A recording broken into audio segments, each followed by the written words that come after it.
नमस्कार, मैं हूं प्रदीप कुमार। आप देख रहे हैं पॉलिटिकल आइडिया। मित्रों, आज हम बात करने जा रहे हैं एक ऐसे मुद्दे पर जहां व्यक्ति कम महत्वपूर्ण है, मुद्दे ज़्यादा महत्वपूर्ण है। दल महत्वपूर्ण नहीं है, ये भारत महत्वपूर्ण है। मैं क्यों कह रहा हूं? आज मैं बात करने जा रहा हूं डोनाल्ड ट्रंप के उस बयान का, जब डोनाल्ड ट्रंप ने कहा कि India is a dead economy. फिर 2 दिन के बाद ही डोनाल्ड ट्रंप ने कहा कि भारत ने मान लिया है, भारत अब रूस से तेल नहीं खरीदेगा। पिछले 2 महीना पहले मई में डोनाल्ड ट्रंप ने क्या कहा था कि डोनाल्ड ट्रंप मतलब मेरे कारण मैंने भारत पाकिस्तान के बीच सीज फायर करा दिया। देखिए, इन सब में महत्वपूर्ण क्या है डोनाल्ड ट्रंप के लिए? डोनाल्ड ट्रंप के लिए भारत महत्वपूर्ण नहीं है। डोनाल्ड ट्रंप के लिए ना भारत का रूस से तेल खरीदना महत्वपूर्ण है। डोनाल्ड ट्रंप के लिए टैरिफ लगाना महत्वपूर्ण नहीं है। अगर सबके बीच देखेंगे तो डोनाल्ड ट्रंप के लिए महत्वपूर्ण केवल एक है, अमेरिका का हित। मैं क्यों कह रहा हूं, इसकी बात को समझिए। अमेरिका कोई पाकिस्तान से प्यार नहीं करता,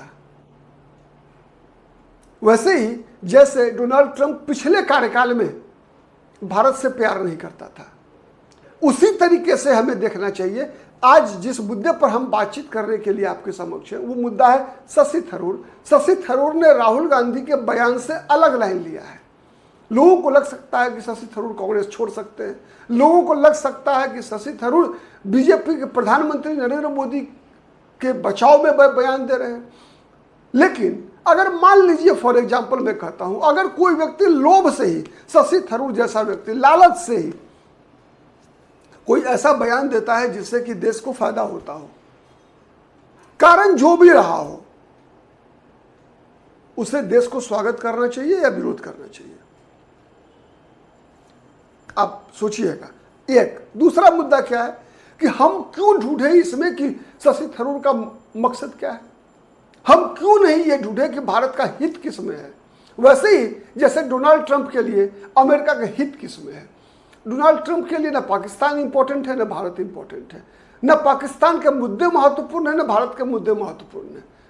आप पूछेंगे फिर डोनाल्ड ट्रंप ने दोस्ती क्यों तोड़ी मोदी से? मोदी से दोस्ती नहीं तोड़ा है उसने, ना पाकिस्तान से असीम मुनीर से उसको प्यार हो गया है। दरअसल वर्तमान जो वैश्विक परिस्थिति है, उसमें पाकिस्तान की जरूरत डोनाल्ड ट्रंप को भारत की तुलना में ज्यादा है। आप कहेंगे क्यों? इसलिए कि पाकिस्तान का संबंध विगत दिनों कई ऐसे देशों के साथ लगातार रहा है जो अमेरिका के लिए, अमेरिका के मिशन के लिए कहीं ना कहीं चुनौती है। अमेरिका नहीं चाहता कि कम्युनिस्टों का इस्लामी जगत के साथ कोई दोस्ती हो। अमेरिका कभी नहीं चाहेगा कि चीन, नॉर्थ कोरिया और पाकिस्तान के माध्यम से दुनिया के जितने भी इस्लामिक देश हैं, ये सब के सब एक जगह इकट्ठा हो जाएं। क्यों? क्या होगा उससे? अगर बताने की आवश्यकता है क्या? इसलिए कि ये जितने भी कम्युनिस्ट और इस्लामिक देश हैं, इनके लिए कोई मुद्दा, इनकी जनता की सुरक्षा, इनके जनता का विकास, इनकी जनता का हित महत्वपूर्ण नहीं है। इनके लिए महत्वपूर्ण क्या है? केवल सत्ता। किसी को इस्लाम की सत्ता चाहिए, किसी को पोलित ब्यूरो की सत्ता चाहिए। इसी के लिए ये सभी पागल हैं। आप देखिए तो पाकिस्तान का जो आर्मी चीफ अब तो फील्ड मार्शल बन चुका है, असीम मुनीर का बयान क्या था पहलगाम की घटना से पहले? क्या बयान था उसका? तो ये पर्याप्त है इस बात को समझने के लिए कि क्यों डोनाल्ड ट्रंप की हां में हां मिलाने देश के लिए नुकसानदेह है। डोनाल्ड ट्रंप के बयान से हम क्यों भारत की नीतियों को देखें? डोनाल्ड ट्रंप अपना काम कर रहा है, भारत को अपना काम करना चाहिए। भारत का अपना काम क्या है? भारत का अपना काम है, यहाँ के एक एक नागरिक का ये कर्तव्य है कि हिंदुस्तान को मजबूत करने का प्रयास करे। दुनिया में कोई ना भारत का अस्थाई दोस्त है, ना अस्थाई दुश्मन है। अगर हम अस्थायी दोस्त और दुश्मन की बात करें तो कहा जाता है कि रूस हमारा एवरग्रीन फ्रेंड रहा है। लेकिन क्या 1962 में रूस की क्या भूमिका थी? जब भारत चीन का युद्ध हुआ 1962 ईस्वी में, तो रूस की सोवियत संघ की भूमिका क्या थी? सोवियत संघ ने भारत के पक्ष में इंटरफेयर करने से इनकार कर दिया था, यहां तक कि चीन का पीठ थपथपाई थी। यह होता है राष्ट्रहित। कारण था उस समय में सोवियत संघ का राष्ट्रहित कह रहा था कि उसे चीन के साथ जाना चाहिए, भारत के साथ जाने में उसका कोई फायदा नहीं है। लेकिन फिर जब भारत बांग्लादेश का युद्ध हुआ 9 वर्ष के बाद ही, तो वही रूस भारत के पक्ष में युद्ध करने को तैयार था। अमेरिका को इस युद्ध में आने से रोकने वाला एकमात्र देश था सोवियत संघ। तो फिर भारत क्यों इस रूप में देखता है किसी भी मुद्दे को कि उससे हमारी दोस्ती खराब हो जाएगी? वो जो बोल रहा है वो सच बोल रहा होगा, वो जो बोल रहा है झूठ बोल रहा होगा। हम क्यों चीन के बारे में सोचते हैं कि चीन से हमारे संबंध पहले कैसे थे, आज कैसे हैं? हम क्यों रूस के बारे में सोचते हैं? हम क्यों नहीं सोचते भारत के बारे में कि भारत को किन नीतियों पर चलने से भारत को भारत का की आवश्यकता की पूर्ति होगी, भारत एक विकसित राष्ट्र हो सकता है, भारत के उद्देश्यों की पूर्ति होगी, उसके लिए कौन सी नीति बनानी चाहिए। और शशि थरूर ने यही किया है। शशि थरूर के अगर विगत कुछ दिनों के बयान को देखिए आप, तो ये भूल जाइए कि शशि थरूर की राजनीतिक महत्वाकांक्षा क्या है। हम क्यों, अगर हम जैसे हाँ, जब शशि थरूर गलत करेंगे कुछ भी, तो हमें उनकी भी आलोचना करनी चाहिए। मुद्दे महत्वपूर्ण है, व्यक्ति महत्वपूर्ण नहीं है। नरेंद्र मोदी अगर गलत बोलते हैं, गलत करते हैं, नरेंद्र मोदी का कान पकड़कर कुर्सी से उतारिए। कोई राहुल गांधी गलत बोलते हैं तो उनका भी कान पकड़ के कुर्सी से उतारिए उन्हें। और ये हक भारत के नागरिक को है। क्यों? इसलिए कि चाहे वो नरेंद्र मोदी हो, चाहे वो राहुल गांधी हो, चाहे शशि थरूर हो, कोई भी हो, सब के सब हमारे पैसों पे पलने वाले लोग हैं। एक गिलास पानी भी पीते हैं तो भारत सरकार के द्वारा संकलित टैक्स के पैसे से ये पानी पीते हैं। इनकी जितने भी जेट्स उड़ा करते हैं वो हमारे पैसों से जेट्स उड़ा करते हैं। इसीलिए हम महत्वपूर्ण हैं, हमारे मुद्दे महत्वपूर्ण हैं। न राहुल गांधी महत्वपूर्ण है, न नरेंद्र मोदी महत्वपूर्ण है, न शशि थरूर महत्वपूर्ण है। जब हमारे लिए शशि थरूर, नरेंद्र मोदी और राहुल गांधी महत्वपूर्ण हो जाते हैं, तभी देश भटक जाता है। आज तक यही होता रहा है दुर्भाग्य से। बहुत कम ऐसे लोग राजनेता इस देश में हुए हैं जिन लोगों ने राष्ट्रीय मुद्दों को दलगत मुद्दों से ऊपर रखा है। मैं कोई प्रमाण पत्र नहीं बांट रहा शशि थरूर को, मैं केवल कह रहा हूं कि अभी जो 6 महीने के अंदर शशि थरूर द्वारा उठाए गए मुद्दे महत्वपूर्ण हैं। मैं उन मुद्दों के आधार पर शशि थरूर का मूल्यांकन करने का आग्रह आपसे कर रहा हूं केवल, क्योंकि शशि थरूर के बहाने ये विषय दिमाग में आया कि क्यों नहीं भारत के लोग राष्ट्रहित को पहले नंबर पर रखते हैं, देश हित क्यों नहीं पहले नंबर पर है। वैसे ही जैसे डोनाल्ड ट्रंप के लिए है।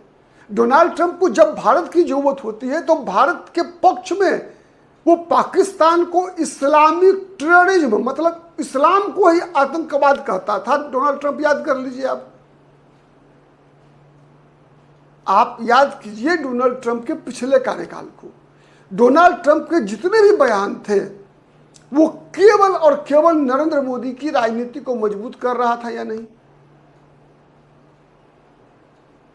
आज 2025 में डोनाल्ड ट्रंप के हर बयान को देखिए, हर बयान भारत के खिलाफ जा रहा है। मतलब क्या है? न उस दौरान, उस समय उसे नरेंद्र मोदी से प्यार था, न आज पाकिस्तान के आर्मी चीफ से प्यार है। क्या हाल बना दी है डोनाल्ड ट्रंप ने शहबाज शरीफ का? आपके सामने है कि पाकिस्तान के चुना हुआ प्रधानमंत्री से डोनाल्ड ट्रंप मुलाकात, बातचीत नहीं होती। कर किससे रहा है? वहां के आर्मी चीफ से। मकसद क्या है?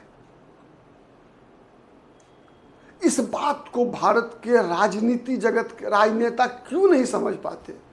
छोटी सी बात है, छोटी सी बात है। जब स्टालिन हो चाहे क्रुश्चेव हो, किसी ने जवाहरलाल नेहरू की दोस्ती की परवाह की थी क्या? याद कीजिए, एक समय में नेहरू और चौ एन लाई की दोस्ती की भी मिसाल दी जाती थी, भारत चीन भाई भाई। क्या इन लोगों ने उस पंचशील की परवाह की थी क्या? नहीं किया था। तो फिर हम आप जैसे लोग किसी डोनाल्ड ट्रंप की परवाह क्यों करते हैं? किसी पुतिन की परवाह क्यों करते हैं? किसी नेतन्याहू की परवाह क्यों करते हैं? क्यों सोचते हैं उसके बारे में? केवल और केवल भारत के लोगों को भारत के बारे में सोचना चाहिए, भारत के राजनीति के बारे में सोचना चाहिए कि भारत की राजनीति की दिशा क्या हो। कोई भी देश क्या भारे के मदद से, किसी पड़ोसी की मदद से कभी भी अस्थायी विकास प्राप्त कर सकता है क्या? नहीं कर सकता, कभी नहीं कर सकता, कोई नहीं कर सकता, न किया है आज तक। हर व्यक्ति को, हर समाज को, हर राष्ट्र को अपने संसाधनों से ही विकास कर सकता है। भारे के संसाधनों से कभी किसी का विकास नहीं हो सकता। तो फिर जब हम नीतियों के बारे में सोचते हैं तो फिर हम क्यों अमेरिकन पूंजीवाद, रशियन और चाइनीज समाजवादी और साम्यवाद के बारे में सोचते हैं? हम भारत की अपनी आर्थिक नीति क्यों नहीं हो सकती? महात्मा गांधी का तो सबसे बेहतर, महात्मा गांधी का देश है, स्वदेशी का विचार महात्मा गांधी का रहा है। स्वदेशी एक केवल आर्थिक नीति नहीं है, स्वदेशी एक मंत्र है।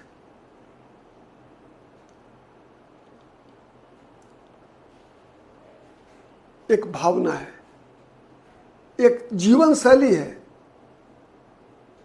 भारत जब कभी भी अपने प्रतिष्ठा के चरमोत्कर्ष पर था तो केवल और केवल स्वदेशी सामर्थ्य के बल पर ही था। आगे भी जब कभी भी भारत का विकास होना है, भारत का विकास अपने संसाधनों से ही होना है। किसी भारे की नीति, हम ये कह दें कि समाजवाद, साम्यवाद या पूंजीवाद भारत का विकास करेगा, कभी ऐसा दिन नहीं आया है। और आज तक तो हम देख रहे हैं ना, 1947 से लेकर आज तक लगातार हम विदेशी आर्थिक नीतियों के रास्ते पर चलते रहे हैं। क्या मिला है आज भारत को? अब तक क्या मिला है? अब तक कुछ नहीं मिला है, मिलेगा भी नहीं। इसीलिए शशि थरूर के बयान को ये नहीं देखना चाहिए कि शशि थरूर बीजेपी में जा रहे हैं, शशि थरूर कांग्रेस में जा रहे हैं, रह रहे हैं, राहुल गांधी निकालना चाहते हैं, वो सेकेंडरी है। शशि थरूर के बयान की परीक्षण कीजिए कि वो बयान सही है या गलत है। अगर हम बयानों के आधार पर, हर नेता के कामों के आधार पर उसका मूल्यांकन करेंगे तो हर नेता यहां अच्छा बनने का प्रयास करेगा, सच्चा बनने का प्रयास करेगा। अगर व्यक्ति के आधार पर मूल्यांकन करेंगे, कर्म के आधार पर नहीं करेंगे, उसके वक्तव्य के आधार पर नहीं करेंगे, उसकी योग्यता के आधार पर नहीं करेंगे, तब तो एक बार रॉबर्ट वाड्रा ने कहा था कि India is a banana state सही साबित होता है। नमस्कार।